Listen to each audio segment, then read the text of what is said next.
చాలా మంది ఆడవాళ్ళు చెప్పుకోలేని బాధతో సఫర్ అవుతూ ఉంటారు. వెజైనల్ ఇన్ఫెక్షన్స్ కానీ, వైట్ డిశ్చార్జ్, మంట రావడం, వాటి వల్ల ఇరిటేషన్ ఎక్కువ పెరిగిపోయి, ఆ కోపం అదంతా కూడా ఫ్యామిలీ పైన చూపిస్తూ ఉంటారు.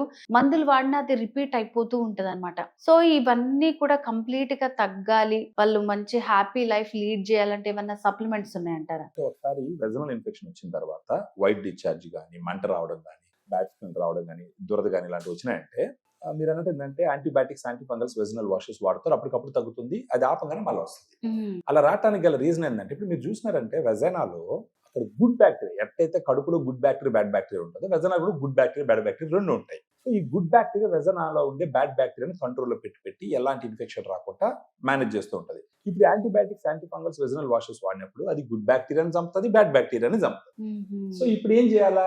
ఆ చనిపోయిన గుడ్ బ్యాక్టీరియాని మళ్ళా పెంచాలి. ఆ పెంచడానికి ఉపయోగపడేటటువంటి సప్లిమెంట్ ఏంటి అని అంటే ఫెమిడిలైట్ అని చెప్పచ్చు. ఫెమిడిలైట్. ఈ ఫెమిడిలైట్ అనేది అమెరికాలో నుంచి డానిస్కోన్ ఒక కంపెనీ నుంచి ఇంపోర్ట్ చేయించినటువంటి 2 probiotic strains, lactobacillus rhamnosus HN001, lactobacillus acidophilus LO14. So ఎందుకంటే వెజనాలో లాక్టోబాసిల్లస్ సంబంధించిన బ్యాక్టీరియా ఎక్కువ ఉంటుంది. ఇప్పుడు మనం ఫెమిడిలైట్ ఇస్తున్నాము. ఫెమిడిలైట్ 2 గుడ్ బ్యాక్టీరియా ఉన్నాయి. ఒక క్యాప్సూల్ డైలీ నైట్ ఒక వేసుకొని భోజనం తర్వాత వేసుకొని 3 నెలలు వాడుకోవాలా. ఇక్కడ జరిగేటటువంటి మేలు ఏంటంటే ఫస్ట్ వెజనాలో గుడ్ బ్యాక్టీరియా ఇంప్రూవ్ అవుతుంది.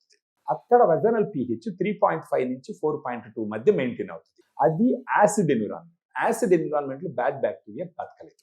ఫంగస్ కానీ అప్పుడు కంట్రోల్ అవుతుంది, ఇన్ఫెక్షన్ రాకుండా ఉంటుంది. నెక్స్ట్ ఏంటంటే ఈ గుడ్ బ్యాక్టీరియా కొన్ని యాంటీ మైక్రోబియల్స్ ప్రొడ్యూస్ చేస్తాయి.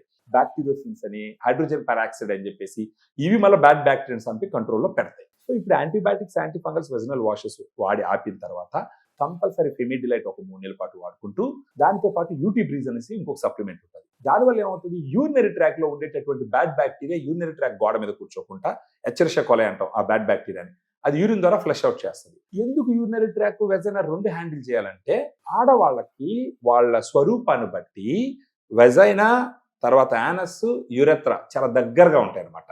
ఒకవేళ యూరినరీ ట్రాక్ లో ఇన్ఫెక్షన్ ఉంటే వెజైనాకి వస్తుంది, వెజైనల్ ఇన్ఫెక్షన్ ఉంటే యూరినరీ ట్రాక్ పోతుంది.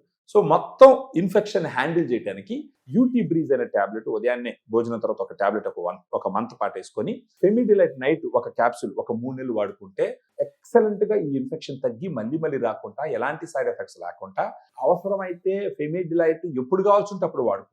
దీనివల్ల ఏమవుతుంది అంటే ఇమ్యూనిటీ పెరుగుతుంది, బాడీలో కొలెస్ట్రాల్ ఉంటే కొలెస్ట్రాల్ తగ్గుతుంది, ఈ షుగర్ లెవెల్ కొంచెం ఎక్కువ ఉంటే ఆ షుగర్ లెవెల్ కూడా కంట్రోల్ అవుతుంది, ఏదైనా కాన్స్టిపేషన్ ఇలాంటి ఇష్యూస్ ఉంటాయి అవి కూడా తగ్గుతాయి. ఇవన్నీ అడిషనల్ బెనిఫిట్స్. కానీ వెజనాలో మాత్రం ఈ వెజనల్ ఇన్ఫెక్షన్ కంట్రోల్ చేసేదానికి చాలా బాగా ఉపయోగపడుతుంది.